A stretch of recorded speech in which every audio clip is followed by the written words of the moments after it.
2016년 7월 24일 하나님의 말씀을 선포하겠습니다. 오늘 말씀은 요한복음 5장 1절에서 9절 말씀입니다. 우리 한 말씀씩 교독하는 시간 갖겠습니다. 제가 먼저 1절 읽고 여러분들이 2절 읽겠습니다. 1절입니다. 그 후에 유대인의 명절이 되어 예수께서 예루살렘에 올라가시니라. 예루살렘에 있는 양문 곁에 히브리 말로 베데스다라는 못이 있는데 거기 행각 5이 있고 그 안에 많은 병자, 맹인, 다리 저는 사람, 혈기 마른 사람들이 누워 물의 움직임을 기다리니 천사가 가끔 못에 내려와 물을 움직이게 하는데 움직인 후에 먼저 들어가는 자는 어떤 병에 걸렸는지 낫게 되밀어라. 거기 38배 된 병자가 있더라. 예수께서 그 누운 것을 보시고 병이 벌써 오래된 줄 아시고 이르시되 내가 낫고자 하느냐? 병자가 대답하되 주여 물이 움직일 때에 나를 못에 넣어주는 사람이 없어 내가 가는 동안에 다른 사람이 먼저 내려가나이다. 이르시되 일어나 내 자리를 들고 걸어가라 하시니 그 사람이 곧 나아서 자리를 들고 걸어가니라. 이날은 안식일이니라. 아멘. 오늘은 세 번째 표적 사건입니다. 오늘 말씀의 제목으로 치유, 하나님의 자비와 은혜의 선물이다 라는 말씀으로 가지고 말씀을 전할 때 여러분들 은혜 많이 받으시고 축복 많이 받으시고 여러분들 가운데 있는 질병 모두 다 예수의 이름으로 치유되는 역사가 일어나시기를 다시 한번 주님의 이름으로 축원합니다. 아멘. 오늘 말씀을 선포할 때 여러분들의 귀가 열렸으면 합니다. 한쪽 귀로는 설교를, 한쪽 귀로는 성령의 음성을 들으시기를 다시 한번 주님의 이름으로 축원합니다. 잠언 4장 20절 22절에 내가 말하는 것에 내 귀를 기울이라. 그것은 얻는 자에게 생명이 되며 그의 온 육체의 건강이 됨이라. 왜 하나님의 말씀에 우리가 귀를 기울여야 합니까? 하나님의 말씀이 의약이기 때문입니다. 할렐루야. 오늘 본문에 등장하는 38년 된 병자, 자신의 외적으로 나타나는 육체의 병 뿐만 아니라 마음속의 병까지 얻어서 아주 영적으로 무기력한 자, 또 아무런 믿음과 소망을 잃어버렸습니다. 아무런 낙이 없는 거예요. 믿음도 잃어버리고 소망도 잃어버리는 이 베데스다, 자비와 은혜의 집 베데스다에 이곳에 거하는 38년 된 이 병자의 비참한 모습, 이 영적 상태를 통해서 그 당시 이스라엘의 모습을 볼 수 있고 오늘 현재 이 시대를 볼 수 있으며 오늘 현재 우리 가정과 직장과 사회에 우리 내 자신의 모습을 들여다볼 수 있는 좋은 하나님의 말씀이지 않는가 싶습니다. 오늘 본문은 최초의 인간 아담이 하와가 죄를 지어서 사단에게 유혹받아 타락한 인간의 적나라한 모습을 표현하는 아주 좋은 장면입니다. 본문은 사단이 범죄한 인간에게 찾아온 최초의 내적인 감정들, 잘 들으셔야만 합니다. 사단이 최초의 인간 아담과 하와를 유혹해서 타락해버렸는데 최초의 아담과 하와를 유혹할 때 그들 마음 가운데 들어온 감정들, 수치심, 두려움, 공포심, 또 책임을 전가하는 이런 그릇된 사고방식이 나타나는 반응들을 보면서 하나님의 말씀으로 피조된 인간이 하나님과의 바른 관계를 가지지 못한 데서 발생한 것을 우리는 볼 수 있습니다. 희망과 생명과 사랑이 넘쳐났던 하나님의 동산 에덴에는 인간의 범죄로 인하여 이제 더 이상 즐거움과 기쁨이 사라져버렸습니다. 서로 간에 반목하게 되고 또한 책임을 전가하게 되고 이런 죄의식들 또 후회하게 되고 두려움 가운데 있는 이 왜곡된 성의식만 남게 되었습니다. 이는 태초 하나님과 인간 사이에 이루어진 아름다운 창조 질서, 유괴를 불신과 교만으로 깨트려버린 인간에 남겨진 마지막 악의 부산물들입니다. 오늘 38년 된 병자가 바로 죄와 허물로 죽어버렸던 것입니다.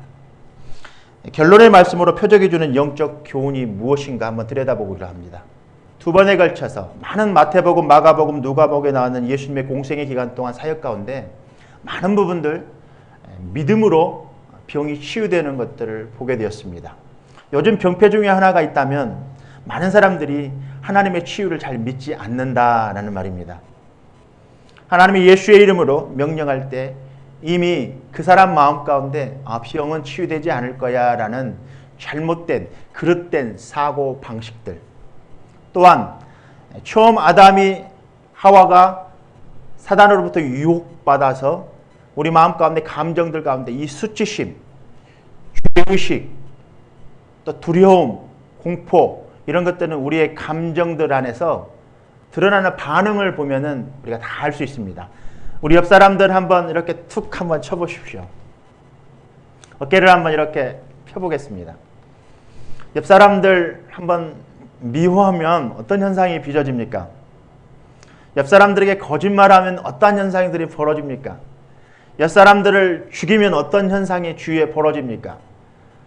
옆 사람들을 불평하고 그 왜곡된 말 속에 옆 사람들을 흠집을 내고 우리들의 입속에서 폭언과 또 좋지 못한 말들이 우리 입속에서 계속 나오게 되고 우리의 행동들은 거침없이 우리의 감정들 안에 있는 것들이 그릇된 사고방식을 통해 나타나게 됐습니다. 이런 반응들을 보면은 우리가 진짜 예수를 잘 믿고 있는가, 아니면 이것이 바로 진짜 바른 믿음인가, 이 거짓된 믿음인가, 우리는 금방 알 수 있습니다.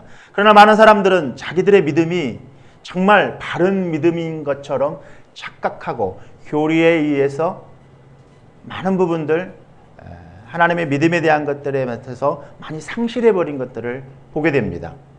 예수 믿지 않는 사람만 그릇된 믿음을 가지고 있는 것이 아니라 예수 믿는 사람들도 예수님을 영접하고 예수님 안에서 정말 변화된 삶을 살아가야 되는데도 불구하고 애성품들, 애자아들 그대로 드러나는 것들 속에 혼합되어져서 살아가고 있는 믿음의 현실을 우리는 바라봅니다.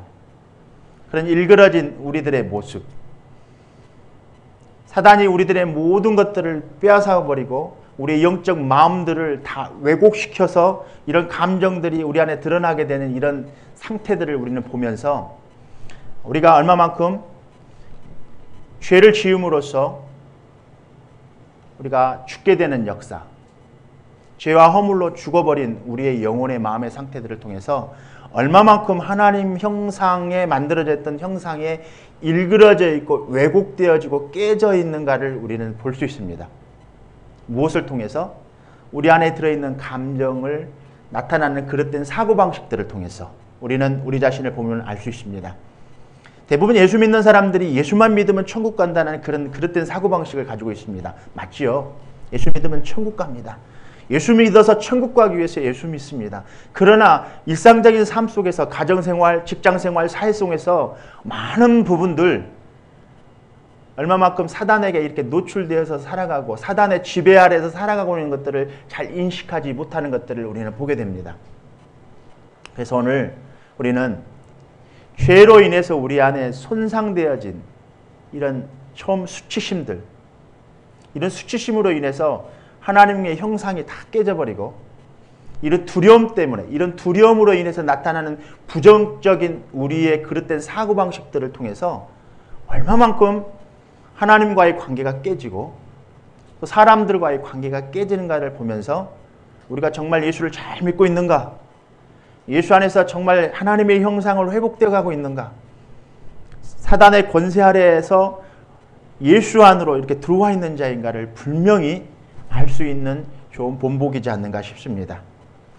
여러분들 삶 속에서 오늘 이 설교 말씀을 통해서 그런 여러분들의 죄로 일그러졌던 여러분들의 형상, 하나님의 마음, 하나님의 성품, 이것들이 끊어졌던 하나님의 관계가 예수를 믿고 예수를 영접하고 예수님이 내 안에서 나와 함께 연합된 삶을 통해서 함께 지금도 동행하고 살아가면서 나를 통해서 예수님이 나를 통해서 나타내고자 하는 그런 것들을 통해서 내 육신이 얼마만큼 옛자가 드러나려고 하는 그런 것들이 하나님 앞에 예수 그리스도 십자가 앞에 못을 박아야 되는 것들에 대해서 오늘 좀 잠깐 살펴보기로 하겠습니다. 많은 부분들 구원 이렇게 생각합니다. 구원이 무엇인가? 우리의 죄를 사함받는 것만이 우리는 구원이라고 생각하고 있습니다. 그러나 성경은 구원은 우리의 죄 사함뿐만 아니라 우리들의 질병, 외적으로 드러나는 질병들, 또 우리 마음 가운데 영적인 이런 무기력과 이 38년 된 오랜 동안 병이 들어서 누워 있었다는 말은 그가 영적으로도 완전히 마음으로도 병이 많이 얻어 있는 것들을 보게 됩니다. 그 마음 가운데 얼마나 부정적이고 인생을 낙관하고 비관하고 우울증과 또 세상에 대한 편견과 또 오만과 이런 정말 죽고 싶은, 자살하고 싶은, 죽고 싶어도 죽을 도구를 잡지를 못해서 정말 저기 죽을 도구가 있는데도 불구하고 거기까지 가지 못하는 이런 38년 된 영적 무기력자. 이것이 바로 오늘날 우리들이 이 땅에 살아가고 있으면서도 예수를 믿고 있으면서도 우리가 영적 무기력자로 살아가고 있는 우리들의 영적 상태를 들여다볼 수 있는 좋은 본보기지 않을까 싶습니다. 그래서 우리 구원은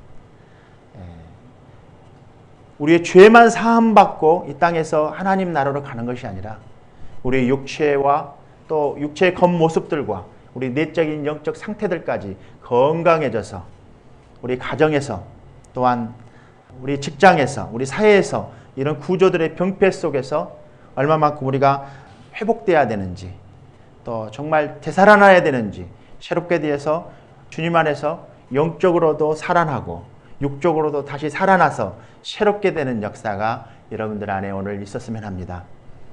정말로 진실로 권면해 드립니다. 여러분들의 그런 무기력 상태가 정말 예수 믿고 예수 그리스도 안에서 성장해 가는 과정 속에서 많은 부분들 겪게 되는 영적 싸움들이 있습니다. 그런데 이 영적 싸움이라는 건 성경에 어떻게 쓰여져 있지 않기 때문에 영적 싸움이 무엇인지 잘 알지 우리는 못합니다. 그러나 이미 믿음과 거짓된 믿음과 또 진짜 믿음, 참 믿음이 혼합되어져서 살아가고 있기 때문에 정말 우리 영이 거듭났는데 거듭난 사실조차도 매일 사탄이 우리를 유혹합니다. 시험은 하나님께서 최초의 아담과 하와를 사단이 유혹하려고 할 때, 시험하려고 할 때 하나님께서 허락했어요. 그래서 시험은 아담과 하와가 성숙해 가는 과정 가운데 필요한 도구였던 것입니다. 그러나 사단 마귀는 그를 유혹해서 거짓말로 또 그들을 살인해버리고 그들을 하나님 앞에 거짓된 그 진리의 말씀 안에서 진리의 말씀을 전했기 때문에 우리가 진리의 말씀 안에 있지 않으면 항상 이렇게 아담과 하와뿐만 아니라 모든 인간들이 그렇게 쉽게 영적인 전투에서 매번 실패하고 쓰러지고 좌절하고 넘어지는 그런 결과를 낳게 됩니다. 우리는 진리 안에 바로 서 있어야만 합니다. 영적 전투를 하기 위해서 우리가 영적 전투의 성격들이 무엇이고 이것들을 분별하고 지혜를 우리가 얻어서 그런 영적 전투의 기초들을 잘 우리가 알아가지고 매번 우리가 싸울 때 저것은 정말 우리가 영적 전투를 지금 하고 있는 거야 라고 인식했으면 좋겠습니다. 처음에도 서두에 말씀드렸지만 그런 감정들 최초의 아담과 하와가 유혹받아가지고 그 최초에 느꼈던 감정들 그것이 무엇이었습니까?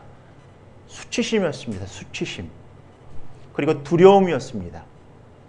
여러분들 안에 그런 감정들이 이미 왜곡되고 상처되고 일그러져 있기 때문에 많은 부분들 완전 파괴된 것이 아니라 어느 부분 그렇게 일그러지고 왜곡되어져 있는 이런 부분들 때문에 매번 사람들하고 관계 속에서 하나님과의 관계 속에서 반응하는 것들을 보면은 우리는 쉽게 얼마만큼 우리가 그런 감정들의 상태를 우리가 알지 못하고 있구나.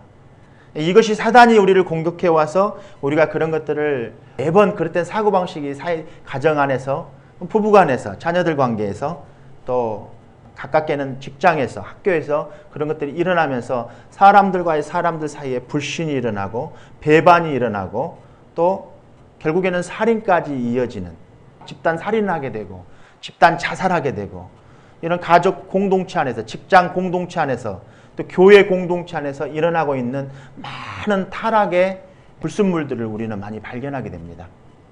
여러분들이 오늘 그러한 영적 전투를 할 때 그러한 이런 기초들을 통해서 영적 진리를 통해서 여러분들이 여러분들 안에 일어나고 있는 여러분들이 그릇된 사고방식 속에 살아가고 반응하고 있는 것들 속에서 많은 부분들 여러분들이 인식하고 신앙생활을 해나갈 때 그렇구나. 이것은 사단이 내 안에 들어와서 우리의 일그러진 상태들을 통해서 형상들을 통해서 나타나고 있는 그릇된 사고방식들이구나. 빨리 직감하고 이것이 우리가 싸워야 될 영적 전투이지만 우리 안에서 누가 싸우는 거라고 그랬습니까? 하나님이 싸우는 거예요. 우리 안에서. 전쟁은 하나님께서 하시는 것입니다. 우리가 하는 게 아니에요. 그래서 우리가 뭔가 그 사람하고 화해해 보려고 또 우리가 다른 사람들과의 또 화해해 보려고 많이들 노력하지만 하나님께서 그 마음을 이렇게 마음을 어루만져 주시지 않으면 하나님이 역사하지 아니하시면 다른 사람들의 마음이 변화되지 않을 뿐더러 자기 자신도 그런 마음에서 헤어나지를 못합니다. 그래서 우리는 이런 영적 전투가 딱 우리에게 공격하는 것들을 우리 직감적으로 알면 어떻게 해야 됩니까? 빨리 우리는 죄를 회개하고 그때 사단들을 딱 묶어서 내쫓아버려야 되는데 예수의 이름으로 내쫓아버리십시오. 그리고 예수 그리스도의 보혈의 피로 내쫓아버리십시오. 그것보다 큰 영적인 권능의 능력은 없습니다. 성령이 이 땅에 하나님께서 예수님을 이 땅에 보내실 때 하나님께서 예수님에게 성령의 그런 능력과 기름 부으심을 하나님께서 주셔서 이 땅에서 복음을 전파하시고 또 가르치시고 천국 나라의 복음을 전파하시고 또 치유하실 때 그런 권능과 능력이 나타났는데 이것이 바로 하나님께서 예수 안에서 이 땅에서 하신 하나님의 선한 일이었습니다. 여러분들도 그 일에 우리들도 동참해야 되지 않겠습니까?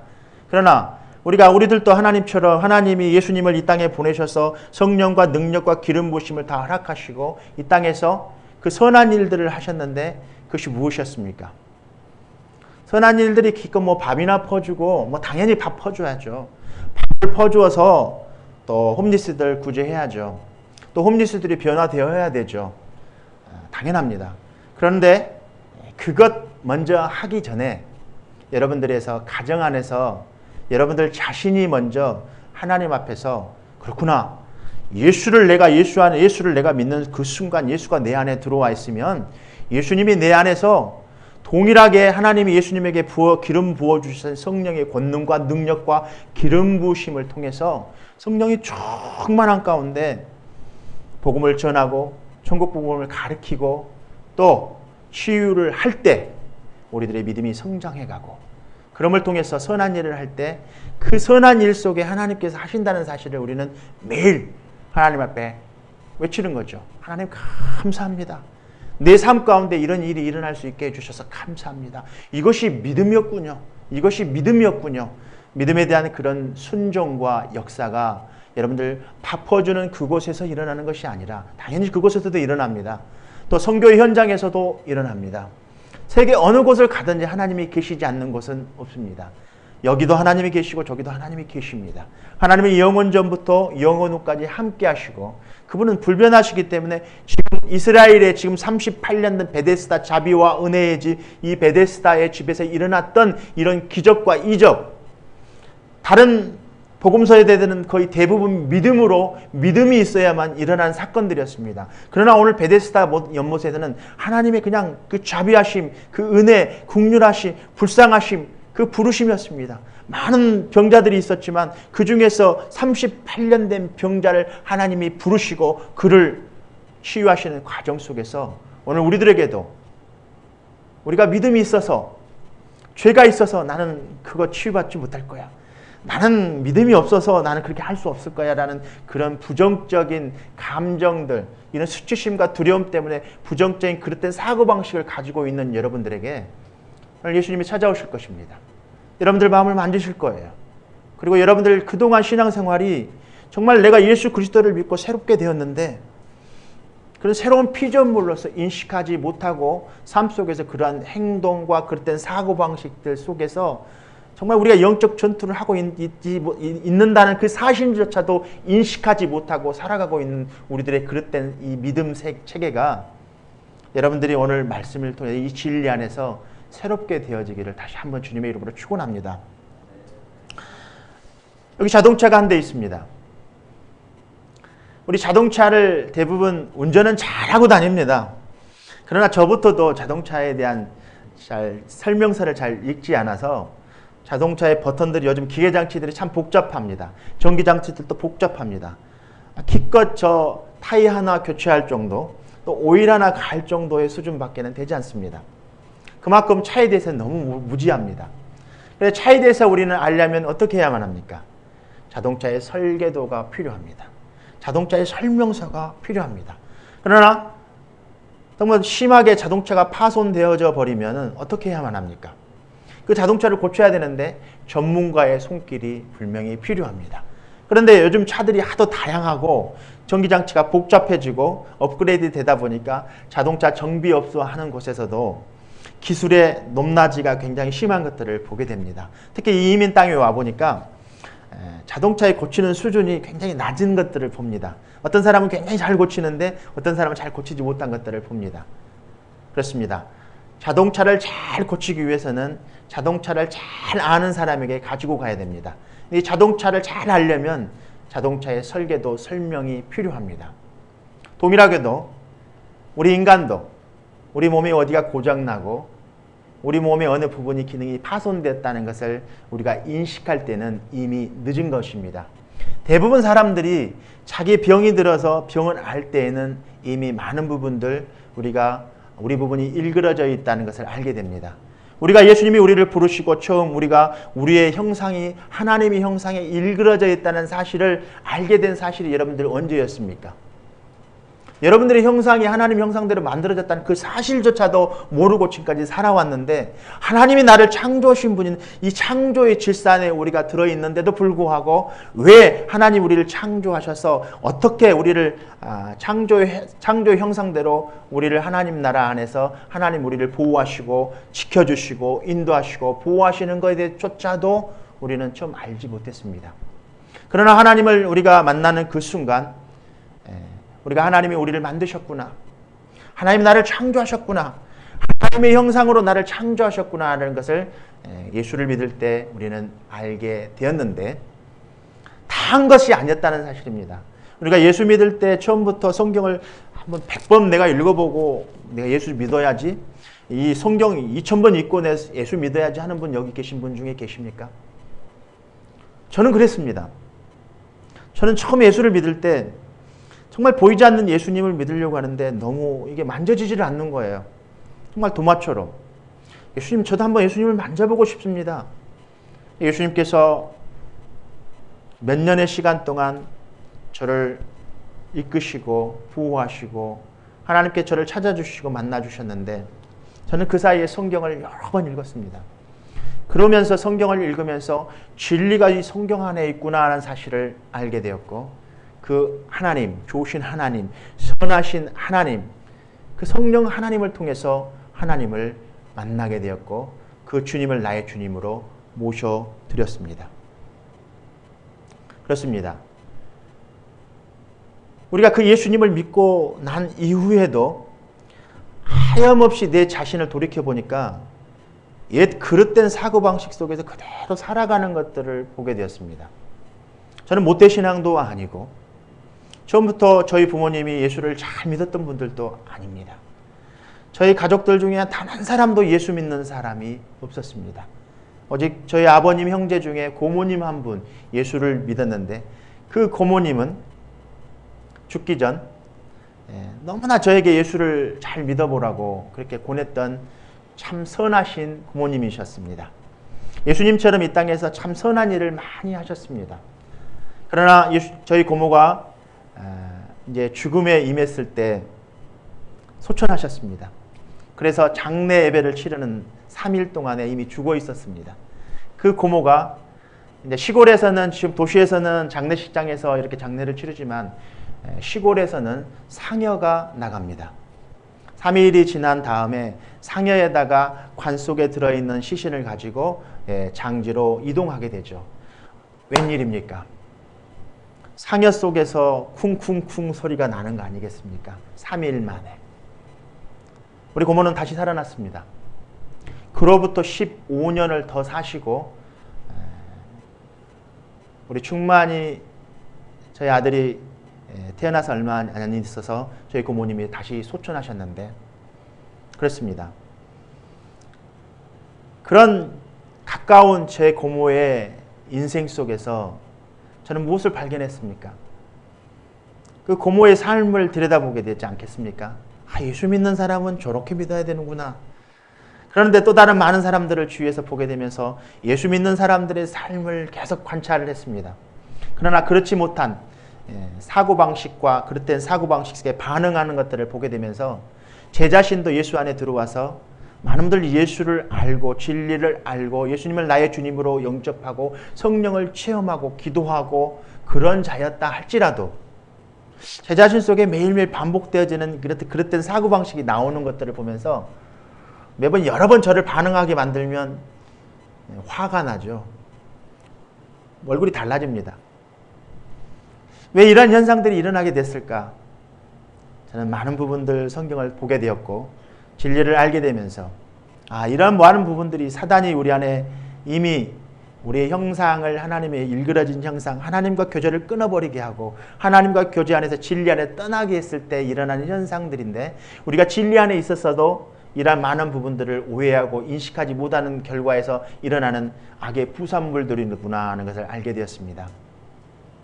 아마 오늘 설교를 듣고 나가시더라도 오늘 한편의 설교는 참 우리 마음을 들여다볼 수 있는 좋은 설교였구나. 그래서 나를 들여다볼 수 있는 좋은 설교여야 되는데 우리들의 들여다볼 수 있는 신앙인들의 들여다볼 수 있는 우리 교회가 들여다볼 수 있는 이 시대가 들여다볼 수 있는 좋은 메시지였구나 알고 나아갑니다. 그런데 차를 타고 집으로 돌아가든가 아마 어디론가는 가시게 될 겁니다. 가정으로 돌아가고 직장으로 돌아가고 사회로 돌아갑니다. 그러나 그곳에서 분명 어제 예배 가운데 인식은 분명히 하게 되었는데 나의 삶은 전혀 변화가 되지 않는 거예요. 그렇습니다. 우리가 예수 믿고도 많은 부분들 하나님의 형상으로 일그러져 있는 우리의 모습이 그릇된 우리의 모습이 그런즉 누구든지 그리스도 안에 있으면 새로운 피조물이 되었으니 그런즉 이제는 내가 산 것이 아니라 오직 그리스도 예수 안에서 내가 산 것이고 내가 새로운 피조물이 되고 내가 새롭게 피조된 하나님 앞에 새롭게 피조된 죄사함 받은 하나님의 자녀 생명을 얻은 자녀가 되었다라고 항상 그렇게 구원관에 대해서 선포하고 암송하는 말씀들 암송하고 그렇게 살아가지만 매번 반복해서 실패하는 것들이 있습니다. 분명히 죄사함은 받았습니다. 구원은 분명히 받았습니다. 그런데 정말 우리가 하나님 앞에서 완전한 자로 성장해가는 그 말 자체도 성경의 진리가 선포되는데도 성경 한 구절 한 구절 단어 하나하나 선포되어야 되는데도 우리는 부정적인 마음을 갖고 있습니다. 동기들이 굉장히 잘못되어 있는 신앙생활이 시작된 거죠. 그것이 어디서부터 왔냐는 말입니다. 일어나지 않을 거야. 지금 제가 치유의 손을 올고 하나님의 권능으로 예수 그리스도의 이름으로 여러분들의 아픈 부분들이 치유될 것입니다. 여러분들의 아픈 부분들, 기타, 장애되었던 많은 부분들이 치유될 것입니다. 라고 선포하면 여러분들 마음 가운데에서 어떤 마음의 반응이 일어납니까? 전혀 반응이 없는 분도 계시고 전혀 일어나지 않을 거라는 자기의 생각들, 이 그릇된 사고방식의 생각들, 이 생각 안에 벌써 마귀는 여러분들 창세전에 인간 안에 들어와서도 여러분들의 감정의 수치심을 불러일으키고 여러분들이 그 유혹에 타락됐을 때 수치심의 또 두려움 가운데 하나님과 관계가 끊어져 버리고 형상이 파괴되셔서 왜곡되고 변질되었던 여러분들 마음 가운데 이미 들어와서 자리를 앉아 있는데 그것이 바로 예수님이 여러분들한테 단단한 요새 성을 짓고 요새를 견고한 집을 짓고 있는데 그 집이 바로 사단이 여러분들 마음 안에 집을 짓고 있는데 그것이 바로 여러분들 요새라고 합니다. 견고한 집이라고도 합니다. 견고한 진이라고도 합니다. 여러분들이 이미 여러분들 마음 가운데 사단이 들어올 수 있는 문을 열어주었던 것입니다. 그러나 우리들의 문은 참 여러 개의 문을 가지고 있습니다. 사단이 들어올 수 있는 문을 열어주기도 하고 또 내쫓아버릴 수 있는 권세도 가지고 있고 또 다시 그 예수 그리스도를 다시 들어오게 할 수 있는 그런 여러분들의 의지와 선택이 여러분 안에 있다는 말입니다. 오늘 여러분들 말씀을 들으시고 이렇듯 자동차가 손상되고 자동차에 대해서 알아야 된다면 설명서와 설계도가 분명히 필요합니다. 그러나 창조되어 있는 우리 마음 가운데 상처들, 일그러졌던 이런 부분들을 치료하기 위해서는 우리는 분명히 설명서가 필요합니다. 또한 정말 완전한 설계도가 필요한데 그것이 무엇입니까? 진리의 성경입니다. 여러분들이 항상 문제에 직면하거나 문제에 부딪혔을 때 돌아가야 될 바른 길은 성경입니다. 성경은 예수 그리스도에 대해서 증거하고 있습니다. 증언되어지고 증인되어지고 증인이 목격되어져 있던 사실들이 기록되어져 있습니다. 하나님 나라에 대해서, 천국 복음에 대해서, 예수님이 이 땅에 와서 치유했던 치유 사역에 대해서, teaching, preaching, 힐링에 대해서, 예수님이 사역하셨던 이 3대 사역에 대해서 기록한 아주 진리의 하나님 나라의 진리의 말씀입니다. 여기 안으로 들어가십시오. 일주일간 말씀 탁 던져놓고 있다가 주일날 예배 올 때만 탁 털어서 가지고는 성경이 아닌 매일매일 내 생명의 양식이 될 수 있는 이 성경을 끼고만 다니는 장식물이 아닌, 선반에 올려놓은 장식물이 아닌 정말 나의 진리의 말씀, 이 말씀을 매일매일 묵상하고 이 말씀 안에서 매일매일 자라간다면 여러분들의 일그러져 있던 형상들이 고쳐지는데, 우리를 고쳐주시는 분, 우리를 만드신 분, 우리를 참 잘하시는 분, 우리를 창조하신 하나님이지 않을까 싶습니다. 여러분들, 그 하나님 앞에 여러분들의 일그러졌던 그 상처들, 내면의 상처들, 그릇된 사고방식 속에 나오는 많은 부분들, 여러분들은 오늘 이 예배 가운데 여러분들은 한번 삶을 돌이켜 보십시오.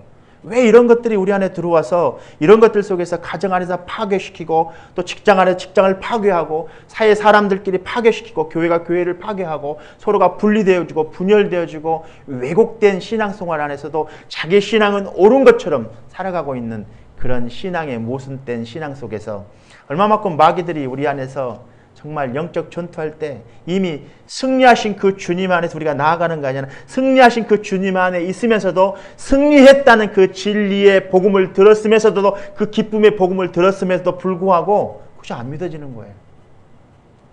얼마나 비극이지 않는가 싶습니다. 정말 이 땅에는 비극된 삶을 살아가고 있는 거예요. 겉모습은 굉장히 건강합니다. 겉모습은 굉장히 건강합니다. 그러나 겉모습이 건강한 많은 사람들 속에 길거리에 있는 홈리스들, 전철역 앞에 있는 불구자들, 장애인들이 한 푼 주세요라고 벌리고 있는 그 깡통 속에 우리는 건강하니까 1불씩 2불씩 던져주고 갑니다. 그러나 많은 부분들 겉은 건강한데 우리의 내면이 이렇게 병들어 있는, 내적인 병들어 있는 모습은 우리 육신이 정말 죄의 껍데기, 껍질이 가득하게, 우리 소나무를 한번 보겠습니다. 소나무 한번 봐보세요. 소나무의 껍질들이 겹겹이 쌓여있는 것들을 한번 봐보십시오. 여러분들의 육체의 그 죄의 껍질이 이렇게 껍질이 계속 자국자국 이렇게 죄의 껍질로 여러분들을 포장하고 있습니다. 여러분들 내면 안에 예수 그리스도의 성령의 권능과 능력과 기름 부심이 성령 충만함을 통해서 그릇된 사고방식 속에서 정말 바른 진리 안에서 이렇게 뚫고 반응할 때 여러분들 반응을 참 잘해야만 합니다. 두 가지 생각이 먼저 왔다 갔다 하죠. 벌써 화를 낼까? 용서를 해야 될까? 이걸 죽여야 될까? 살려야 될까? 예수 복음을 전해야 될까? 전하지 말아야 될까? 나는 예수 믿는 사람이니까 예수 안에서 예수가 나를 통해서 하시고 싶은 성령의 음성을 듣지를 못한다면 여러분들은 여러분들의 생각으로 계속 하게 됩니다. 여러분들의 생각, 여러분의 사고방식 속에 계속 그 일을 하게 된다면 예수를 믿어서 천국을 가고 죄사함을 받는 건 사실이지만 여러분들이 성장하지 못한 그 어린 아이와 같은 수준에서 계속 살다가 하나님 나라에 가게 될 겁니다. 이 땅에 오신 예수님은 여러분들을 완전케 하기 위해서 이 땅에 여러분들을 찾아오셨습니다. 그래서 우리는 완전케 되는 것이 무엇일까? 예수님은 신이시니까 완전케 될 수 있어. 그렇지만 우리 신이 아니니까 완전케 될 수 없다라는 그릇된 사고방식의 이런 진리, 비진리조차도 그것이 비진리라는 사실입니다. 이 땅에 우리를 만드실 때 하나님께서는 우리를 세상의 신으로 창조하셨습니다. 그러니까 우리가 파괴되어졌을 때 파괴된 것들이 의지만 파괴된 게 아니고요. 감정도 파괴되어 버리고 또 그런 우리들 안에 하나님께서 주신 세상에 대한 신, 이 땅을 통치할 수 있는 통치권까지도 누구에게 빼앗겨버린 겁니까? 사단에게 여러분들 다 그냥 내어줘 버렸습니다. 하나님이 여러분들에게 은혜와 선물로 여러분들에게 주셨던 자비와 긍휼과 은혜 속에서 여러분들에게 정말 여러분들 인간에게 하나님께서 주셨던 그 선물을 무시하고 사단에게 유혹되어져서 우리 육체적인 그런 욕심들 때문에 뭔가 이루어보려고 하는 육체적인 욕심들 때문에 하나님처럼 눈이 밝아지고 싶어서 하나님처럼 되고 싶은 그런 욕망 때문에 우리의 그릇된 사고방식들 속에 우리의 생각과 이론 위에다가 하나님의 말씀 위에 우리의 생각과 이론이 올라가게 되니까 매번 우리의 영적 전투할 때 패배자로 매일 살아가게 되는 것입니다. 여러분들 오늘 이 38년 된 병자 한번 생각해 보십시오. 얼마나 불쌍합니까?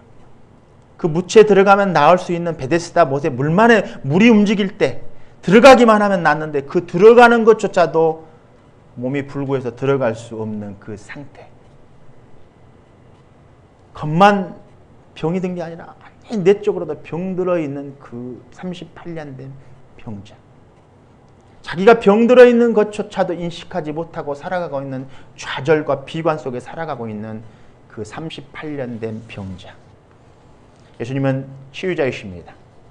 여러분들 치유는 하나님의 선물입니다. 하나님께서 이 땅에 오셔서 예수님 안에서 하시고자 하는 일이 바로 그것이었습니다. 내가 하늘에서 내려온 것은 내 뜻을 행하려 함이 아니요 나를 보내신 이의 뜻을 행하려 함이니라. 나를 본 자는 아버지를 보았거늘. 오늘 예수님의 행동은 이 땅에서 티칭하고 프리칭하고 힐링했던 겉모습만 낫게 한 것이 아니라 우리 영적인 마음들까지도 하나님은 치유하셨기를 원하셨는데 예수님 안에서 치유하기를 원하셨습니다. 오늘 여러분들 또한 그렇게 믿고 나아가는 자들 안에 또 자비와 여러분들의 믿음이 없어도 하나님이 자비와 긍휼과 은혜로서 이 베데스다 못에서 38년 된 병자를 나으시고 치유하시는 그 하나님의 능력을 통해서 여러분들이 낫게 되시는 역사가 일어나게 될 겁니다. 마귀에게 눌려있는 모든 사람들 여러분들 치유하게 되는데 이 땅에 마귀가 우리 안에 들어올 때 완전 파괴한 것이 아니라 좀 짓누른다라는 느낌? 여러분들 삶 속에서 짓눌리고 있는 것들은 대부분 그릇된 사고방식에 반응하는 것들을 보면 알 수 있습니다. 대부분 어떤 부분은 신앙이 각각 개인마다 다 다릅니다. 예수님이 이 땅에 오셔서도 치유하는 것들을 보면은 개인마다 다 다른 것들을 보면서 각각 개인들의 그 사람의 상황과 환경과 그 사람의 질병에 따라서 하나님이 각각 다른 부분들로 치유하는 것들을 보게 됩니다. 어떤 사람들은 겉에 병이 들어서 그 부분을 치유하기를 원하셨는데 예수님은 그 부분만 치료한 것이 아니라 그 마음의 병까지도 치유하기를 원하셨습니다. 많은 부분들 겉모습만 병들어 있는 것이 아니라 이 땅에 있는 많은 모든 사람들이 그렇게 마귀에게 짓눌리면서 살아가고 있는데 예수를 믿었다 할지라도 예수를 나의 구원주라 모셨다 할지라도 그런 부분들 속에 살아가고 있는 것들을 우리는 많이 발견하게 됩니다. 독재자 히틀러입니다. 저는 고등학교 때 독일어를 조금 배웠습니다. 뭐 배웠다고 할 수도 없는 수준이죠. 알파벳 정도 수준 배웠습니다.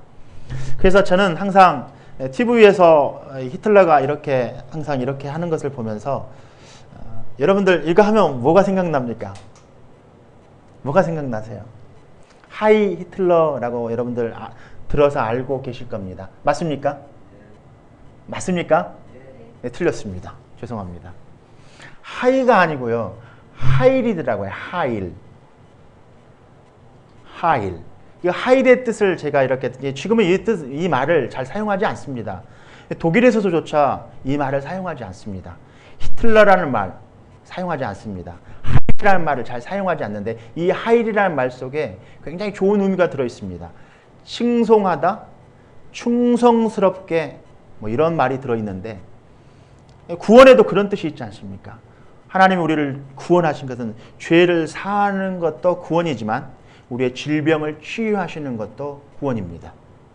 이렇듯 이 독재자 히틀러 안에 이런 하나님과의 관계가 끊어져서 일그러졌던 형상들을 통해서 나타나는 현상들, 그릇된 사고방식들을 통해서 반응하는 것들을 보면서 우리는 우리의 모습, 다시 한번 38년 된 병자와 같은 이런 히틀러의 건강은 멋져 보이고 멋있어 보이고 정말 이 독재자 히틀러를 통해서 잠깐 우리가 들여다보기를 소원합니다. 히틀러는 가족사 출생을 보면은 할머니 때로 올라갑니다. 할머니가 이 히틀러의 아버지를 낳았는데 정상적인 결혼을 통해서 낳은 게 아니라 혼전, 혼외, 결혼하기 전에 아이를 낳아버렸어요. 그것도 5년 동안 동거 생활을 하다가, 그래서 아이를 낳았는데 히틀러의 아버지를 낳았는데 5년 동안 호적에 올리지를 못합니다. 아버지와 결혼 사실조차도 법적인 근거가 없습니다. 결국 이 아들을 5년 만에 아들로서 입적하는 게 아니라 할머니의 동거인으로 호적에 올리게 됩니다. 결국 나중에 작은 아버지 이름으로 히틀러가 이름을 사용하게 되는데, 히틀러의 이 아버지 초등학교밖에 나오지 않았습니다. 그리고 결혼 신고를 나중에 하게 되고 나중에 또 부부간에 가출을 해버리게 됩니다. 히틀러의 아버지가 가출을 합니다. 정상적으로 이 부부관계는 정상적인 부부관계가 아니었습니다. 그리고 정상적인 아이를 낳아서 정상적으로 법적으로 등록한 게 아니라 자기 아들을 호적에다 동거인으로 올렸다는 말입니다.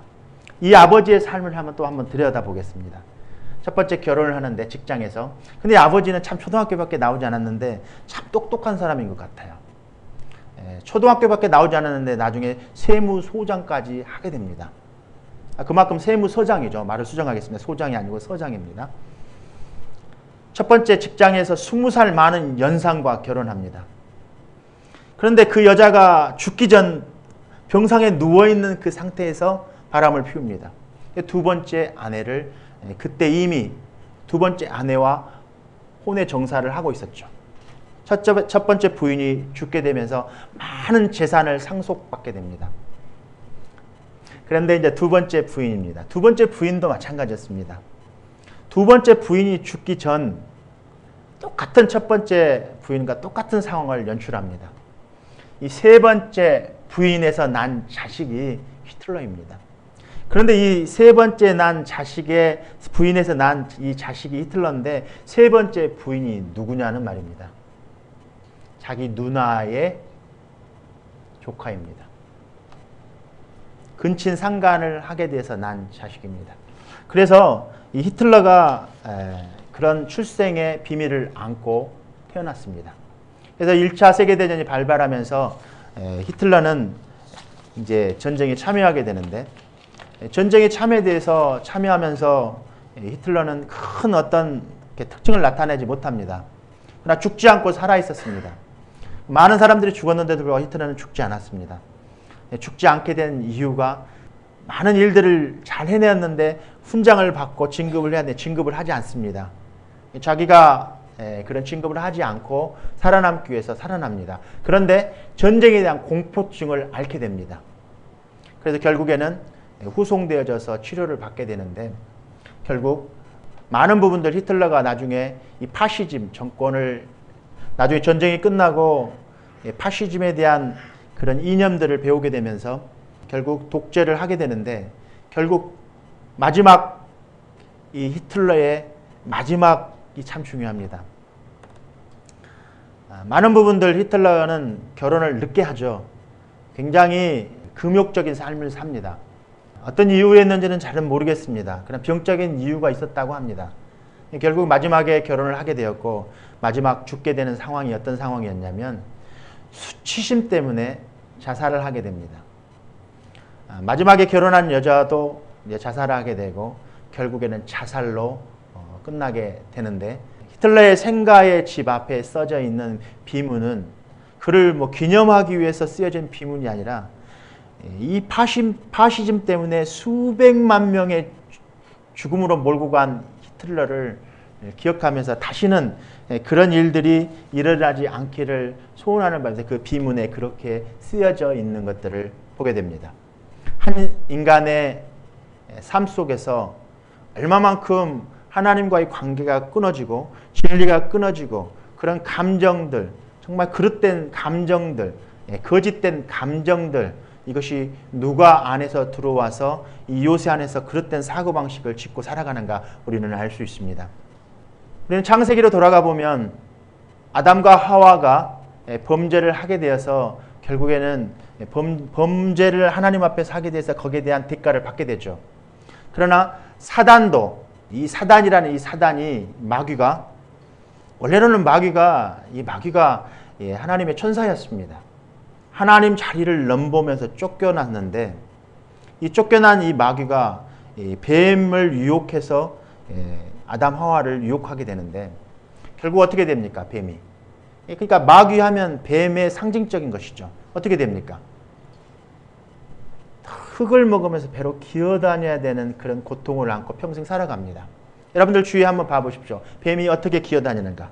흙을 위해서 기어다니고 무엇을 먹고 삽니까? 이슬이나 흙을 먹고 살아갑니다. 사람의 건축 재료가 무엇입니까? 하나님이 여러분들 창조하실 때 여러분들 무엇을 가지고 창조했습니까? 흙을 가지고 창조했다는 말입니다. 그러니까 여러분들 흙을 창조했기 때문에 뱀, 마귀의 음식 재료는 흙입니다. 그러니까 우리 안에서 들어와야만이 그는 먹고 살 수 있는 것입니다. 비유적인 것은 하지만 사단이 우리 안에 들어와서 집을 짓고 살아가는데 이런 건축 재료들이 있을 거 아니겠습니까? 분명히 들어와서 살 수 있는 흙을 먹고 살아야 되는데 흙을 먹고 살기 위해서는 여러분들의 그 감정, 수치심, 두려움들을 유발시키고 여러분들의 그릇된 사고 또 이런 감정들, 히틀러 부모님들, 할머니에 이르기까지 어떤 그릇된 사고방식에 반응하는가의 삶을 통해서 나타나는 것들을 통해서 정말 하나님과의 깨져버린 그런 형상들을 우리는 발견할 수 있습니다. 그렇습니다. 여러분들 살아가면서 신앙생활하면서 예수를 내가 믿었다고 해서 여러분들 안전하지 않습니다. 절대 안전하지 않습니다. 여러분들 신앙 가운데 절대 내가 예수 믿었다고 안전하지 않습니다. 여러분들 한번 기도해 보십시오. 죽도록 한번 기도해 보십시오. 기도하고 나면 다시 들어오는 것이 마귀입니다. 왜? 자기 집이니까. 이것이 끝날 날이 언제 있겠습니까, 여러분? 이 전쟁이 끝나는 날이 언제 있겠습니까? 바로 주님께서 심판의 날 오실 그날입니다. 그날까지는 계속 이어지는 반복된 영적 전쟁의 싸움터인 것입니다. 이 영적 전쟁하니까 여러분들은 뭐 밖이나 뭐 외적인 것들을 여러분들 상상하는데 여러분들 영적 전쟁의 장소는 바로 사단이 흙을 먹어야 되기 때문에 흙 안으로 들어와서 흙을 먹어야 되는데 흙의 재료들이 무엇이냐면 여러분들의 그릇된 사고방식에 반응하는 것들입니다. 결국 어떻게 됩니까? 히틀러 자살하게 만듭니다. 결국 어떻게 됩니까? 이 수치심 때문에 자기가 이제 끝나는 마지막에 이제 뭐 잡히면 어떻게 되겠습니까? 공개 재판하게 되죠. 사형당하죠. 그러니까 자기 스스로가 자살해버립니다. 이런 자살하고 싶은 충동, 비관적인 것들, 또 우울적인 것들, 파괴하고 싶은 욕망들, 분열하려고 하는 마음들, 분리되려고 하는 마음들, 가정을 깨려고 하는 마음들, 이런 음란한 것들, 또 뭐 도둑질하려고 하는 것들, 거짓말하려고 하는 것들, 이런 많은 여러분들 삶 속에 드러나고 있는 것들은 바로 무엇이냐면 이 땅에 이 사단은 기름 부음 받은 자들을 이렇게 공격해 옵니다. 그래서 우리는 사단을 어떻게 표현할 수 있냐면 참소자, 고발자, 마귀, 또 참소자, 악한 자, 이렇게 우리를 고발하는 자예요. 고발. 중상하는 자라고도 말합니다. 중상하는 것은 무엇입니까? 다른 사람들 뒤에서 음해하고 중상하고 모의하고 뒤에서 뒷담 까는 거, 요즘 젊은 사람들 말로 뒤에서 뒷담 까고 흉보고 이런 것들, 예수 믿는 사람들 그거 다 합니다. 여러분들 우리들 자신의 모습이기도 합니다. 그러니까 우리가 예수 믿는다고 해서 이 영적 전투를 안 하고 있는 것이 아니라 영적 전투를 매일같이 하고 사는데 그것조차도 우리가 인식하지 못하고 예수 믿으면서 예수만 믿으면 내가 다른 사람도 구별된 거룩된 사람이야. 나는 다른 사람들과 거룩한 나는 의에 줄이고 거룩한 사람이야. 나는 분리된 사람이야. 나는 깨끗한 사람이야. 그러면서 예수를 믿는 사람들 가운데서도 서로 저것은 예수 믿는 사람이 저렇게 할 수 있어? 네. 예수 믿는 사람이 저렇게 할 수 있어? 예수 믿는 사람이 저렇게 하면 안 되지? 라고 우리 마음 가운데 계속 그릇된 사고방식에 반응하는데 그것조차도 사단이 우리를 속이는 것들입니다. 우리를 시험합니다. 마귀에게 기회를 주지 마십시오. 그렇게 마귀들이 우리 안에서 일어나는 감정들의 그릇된 사고방식에 반응하게 될 때 여러분들은 직감적으로 빨리 여러분들 자신의 마음의 상태를 캐치하셔야만 합니다. 그것이 마귀가 여러분들을 거짓 고발하고 있고 거짓 중상하고 있고 거짓말로 여러분들을 속이고 있다는 사실 여러분 분명히 아셔야만 합니다. 교회 안에 성도가 지도자를 중상하고 고발합니다. 참소합니다. 이런 거는 사람들이 하는 것이지 예수를 믿는 예수가 하는 일이 아니라는 사실. 예수는 우리들에게 찾아오셔서 우리의 생명을 주시기 위해서 찾아오신 것입니다. 그릇된 사고방식의 반응들은 다 악한 것들이 우리 안에 들어와서 우리의 가정과 사회와 직장 모든 부분에 있어서 그런 것들을 파괴하고 이미 마귀는 우리 안에 들어왔을 때 마귀는 살인자였습니다. 중상자, 참소자, 고발자, 악한 자인데 그 악한 자의 그 모습을 보면은 처음 사단은 우리 안에 들어와서 아담과 하와를 유혹해서 타락하게 만든 그 장본인 사단은 마귀는 악한 자는 이 참소자는 처음부터 살인자였던 것입니다. 죄의 싹은 사망이다 라고 말씀하시잖아요. 죄의 싹은 사망이다. 아담과 하와는 이미 죄를 지었을 때 사망 가운데 이르게 된 것입니다. 주님이 찾아온 건 우리 사망 가운데 있는 우리들을 생명을 주시기 위해서 찾아오신 것입니다. 여러분들이 삶 속에 우리가 그런 것들에 반응하게 될 때 빨리 직감적으로 그렇구나. 이것은 마귀가 내 안에서 지금 역사를 하고 있구나. 이 그릇된 요새 안에서 그릇된 반응을 하게 하는구나. 빨리 직감하셔야만 합니다. 남편이 조금 부족하다고, 남편이 좀 밉다고, 또 아내가 밉다고, 자녀가 밉다고 이렇게 폭언하고 폭행하고 꼭 사람을 죽여야만 살인입니까? 미워하는 것도 죽이는 것입니다. 미워하는 것도 죽이는 것입니다. 그래서 요한복음 3장 15절에 이렇게 말씀이 기록되어 있습니다. 살인자에게는 그 안에 영원한 생명이 머물러 있지 않다는 것을 살인하는 자, 다른 사람들을 미워하는 것, 꼭 사람만 죽여 살인이 아니라 미워하는 것도 살인이라고 말하고 있습니다. 여러분들 마음속 형제를 미워해서는 안 됩니다. 거짓말하고 미워하고 중상하고 흠집내는 것들, 다른 가정을 흠집내는 것들, 다른 교회를 흠집내는 것들, 거짓 고발하고 거짓 중보하고 거짓 참소하는 것들, 미워하는 그 자체까지도 살인죄라고 성경은 말씀하고 있습니다. 마귀는 전적으로 거짓말장입니다. 우리를 유혹해서 거짓말로 우리를 시험해서 완전히 우리를 유혹해서 넘어뜨린 것입니다. 우리가 사용할 때 보통 마귀가 우리를 시험했다라고 이렇게 말을 많이 쓰는데 우리는 시험과 유혹을 좀 분류해서 써야만 합니다. 저부터도 잘 분류가 안 되는데 시험은 예수님이 우리를 성장하기 위해서 시험을 주는 것이지 마귀는 우리를 시험하는 게 아니라 우리를 유혹해서 타락시키고 떨어뜨리고 파괴하고 분리시키고 완전히 파손시키기 위해서 우리를 항상 우리 안에서 영적 전쟁이 일어난다는 사실을 우리는 알아야만 합니다. 구원은 바로 진리 안에 있는 것들입니다. 사단도 원래는 그런 악한 것들이 아니었습니다. 진리 안에 서 있지 못했기 때문에 이 천사가 사단이 된 것입니다. 진리 안에 바로 서면 절대로 그런 일이 일어나지 않습니다. 예수 믿는 사람들도 진리 안에 있었을 때, 진리 안에 바로 굳건히 서 있었을 때 이런 영적 전투에 민감한 것을 인식하게 되고 이것을 분별할 수 있고 지혜롭게 될 수 있는 것입니다. 요즘 우리 조이에게 항상 우리 사모님이 하는 말이 있습니다. 지혜가 자라가느니라. 공부 좀 하고 열심히 운동하고 지혜가 자라가고 건강해져서 키가 자라간다고 자꾸 얘기해 줍니다. 여러분들 안에 진리 안에서 바로 쓰셔서 예수 안에서 바로 쓰셔서 우리 안에 있는 건축 재료들, 마귀가 우리 안에서 건축 재료들을 사용하고 있는 것들이 우리가 반응하는 그릇된 사고 방식이라는 것들을 여러분들 오늘 인식하시고 이해하셨으면 깨달으시고 분별하셔서 정말 우리 안에서 감정 안에 일어나고 있는 많은 부분들, 정말 사랑하지 못하게 하는 것도, 미워하는 것들, 반대되는 것들, 예수님과 반대되는 모든 것들은 우리 입술을 통해서 행동을 통해서 그릇된 사고방식으로 나타나게 됩니다. 그런 거 할 때마다 여러분들은 이제 이것을 아셨으니까 매일매일 진리 안에 쓰셔서 먼저 기도하기에 먼저 앞서서 여러분들 기도한다고 그게 사라지는 게 아니에요. 여러분들 먼저 기도하기 전에 먼저 그것들을 회개하시고 그것들을 묶어서 완전히 우리 안에 내쫓아버려야 돼요. 들어오면 내쫓으십시오. 자꾸 들어오면 내쫓으십시오. 그 여러분들의 입술을 딱 잠그셔야만 합니다.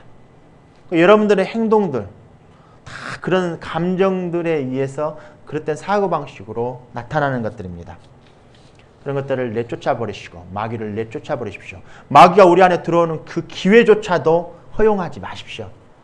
그렇게 되면 여러분들 많은 부분들 TV를 통해서 또 들음으로 통해서 봄을 통해서 들어오는 것들입니다.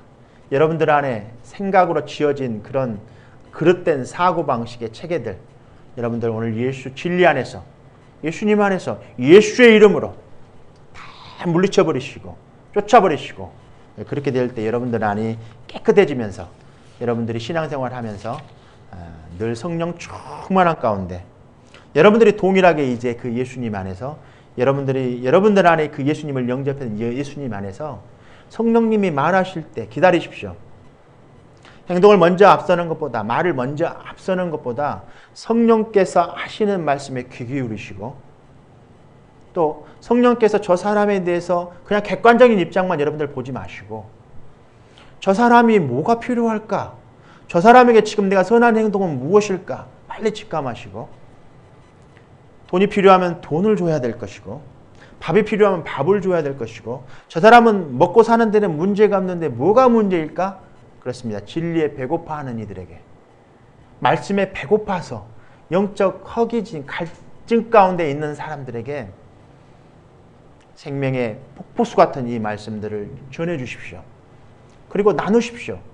여러분들이 나타날 때마다 여러분들이 그 사람을 만날 때마다 보고 싶은 사람이 되십시오.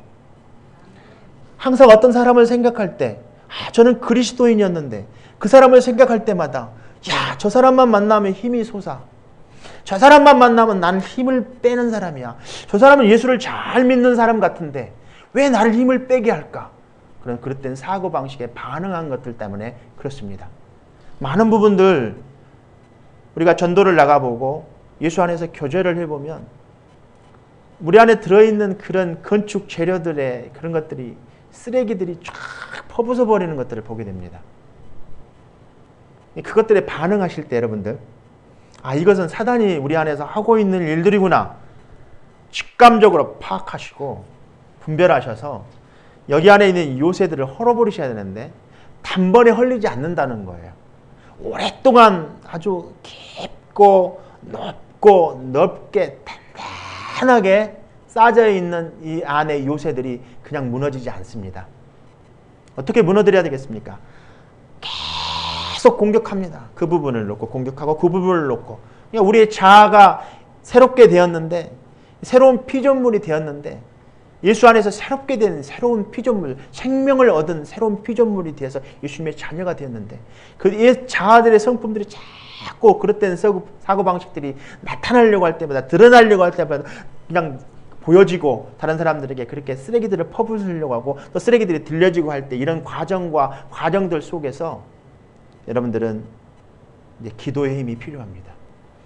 회개하고 하나님 앞에 나가서 그것들을 다 묶어버리고 내쫓는 일도 참 중요합니다. 첫 번째 해야 될 일들입니다. 그러나 여러분들이 마지막으로 해야 될 일들은 그래서 마가복음 6장 11절, 12절, 13절은 예수님의 제자들에게 예수님께서 하시는 말씀들이에요. 복음 전하러 나갈 때 복음 전하러 나갈 때 제자들이 나가서 회개하고 전파하라. 많은 귀신들을 쫓아내며 많은 병자의 기름을 발라 고치더라. 이 회복의 순서들을 한번 보십시오. 회개하고 전파하라. 그리고 많은 귀신을 쫓아내라 말씀하고 있습니다. 많은 병자들에게 기름을 발라 고치라 말하고 있습니다. 어떤 순서가 좀 뒤바뀔 수도 있습니다. 그러나 많은 부분들 예수 그리스도 십자가 앞에 여러분들 죄를 회개하시고 믿음으로 나아가셔서 정말 주님밖에 치유자는 없으시구나. 주님 안에 있었을 때 그런 그릇된 사고방식들에 많은 반응하는 부분들이 치유되실 것입니다. 그리고 여러분들도 그런 치유자로 이제 이 땅에서, 가정에서, 직장에서, 사회에서 그런 치유자로서 하나님의 그 권능과 권세를 다시 회복하셔서 이 땅을 다스리는 통치권을, 여러분들의 의지를, 감정을 다 사단에게 빼앗겨버렸다는 그런 감정과 의지와 통치권을 다시 되찾으셔서 이 땅에서 그것을 선포하고 살아가셔서 여러분들을 기억하는 여러분들의 남편, 아내, 아이들에게, 여러분들의 주위에 있는 친척들에게, 여러분들이 교회에 소속하고 있는 교회 성도들에게 여러분들을 기억할 때 나도 저 사람처럼 예수를 믿다 하나님 나라에 가야지. 저 사람만 만나면 기뻐. 저 사람만 만나면 감사한 말만 나오고 저 사람만 만나면 행복해. 이런 정말 하나님 나라의 큰 권세 입은 자들로서 이 땅에서 이 땅을 정복하고 이 땅을 다스리며 살아가는, 마귀를 정복하고 마귀에게 절대 기회를 내주지 않으며 마귀를 정복하며 살아가서 승리하신 그 주님만을 붙드시고 예수님 안에서 승리의 깃발을 예수님 오실 때 들고 나아가는 여러분들 되시기를 다시 한번 주님의 이름으로 축원합니다.